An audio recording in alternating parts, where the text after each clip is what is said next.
तर रत्नागिरीचं पालकमंत्रीपद उदय सामंत यांना मिळण्याची शक्यता आहे, त्याबद्दल सहमती झाल्याची देखील माहिती आहे। तर पालकमंत्रीपदाचा तिढा हा प्रजासत्ताक दिनाच्या आधी सुटणार का प्रश्न उपस्थित होतोय। जवळपास 80% जागांवर तिन्ही पक्षांचं एकमत झाल्याचंही समजतंय।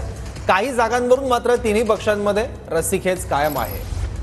आणखी माहिती घेऊया, आपले प्रतिनिधी विनायक डावरुंग आपल्या सोबत आहेत। विनायक, कधीपर्यंत पालकमंत्रीपदाचा तिढा सुटणार आहे? सौरभ, आपण जर पाहिलं तर पालकमंत्री पदाचा तिढा जो आहे तो प्रजासत्ताक दिनाच्या आधी सुटणं गरजेचं आहे, परंतु अजूनही यावरती शिक्कामोर्तब होताना पाहायला मिळत नाहीये। जवळपास 80% जागांवरती पालकमंत्री पदाचा तिढा जो आहे तो सुटल्याची माहिती सध्या सूत्रांकडून मिळते, तर 20% ज्या जागा आहेत त्यावरती अजून तिढा कायम आहे।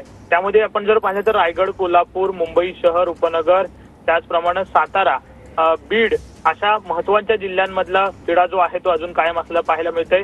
2 किंवा तिन्ही पक्ष जे आहेत ते या ठिकाणी दावा करतात आणि त्यामुळे हा तिढा मुख्यमंत्री कसे सोडवतात हे बघावं लागेल। तिन्ही पक्षांची नावांची यादी जी आहे ती मुख्यमंत्र्यांकडे आलेली आहे, त्यामुळे लवकरच हा तिढा सुटतो का हे बघावं लागेल। ठीक आहे, धन्यवाद विनायक या माहितीबद्दल।